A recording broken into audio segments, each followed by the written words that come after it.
আজ থেকে ইউরোপের 29টি সেনজেনভুক্ত দেশে চালু হচ্ছে নতুন ডিজিটাল এন্ট্রি এক্সিট সিস্টেম বা ইইএস।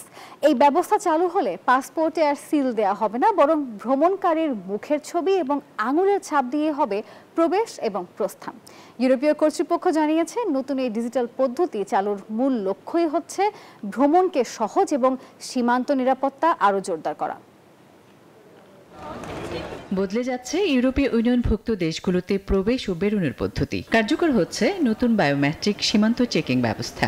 এর জেরে অস্ট্রেলীয় ও ব্রিটিশ সহ ইউরোপীয় ইউনিয়নের বাইরের দেশগুলোর নাগরিকদের ইইউ অঞ্চলে যাতায়াতের নিয়ম পরিবর্তন হবে।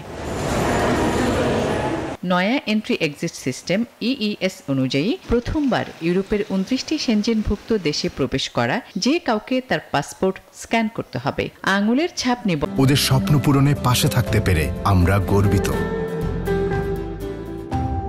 বন্ধন করতে হবে এবং দিতে হবে মুখাবয়বের স্ক্যান। পরবর্তীতে ভ্রমণ শুধু মুখাবয়বের বায়োমেট্রিক যাচাইয়ের প্রয়োজন পড়বে।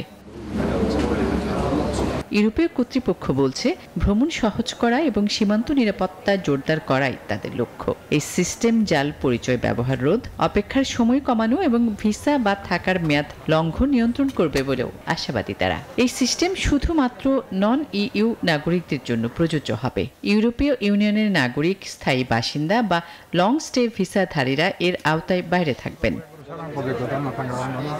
2026 সালের 10 এপ্রিলের মধ্যে পুরো সেনজেন এলাকায় পুরোদমে চালু হওয়ার কথা রয়েছে। সেনজেন অঞ্চলের আন্তর্জাতিক বিমানবন্দর, বন্দর, ট্রেন টার্মিনাল ও সড়ক সীমান্ত ক্রসিংগুলোতে এই চেকিং হবে। আসমাতুলি, নিউজ 24।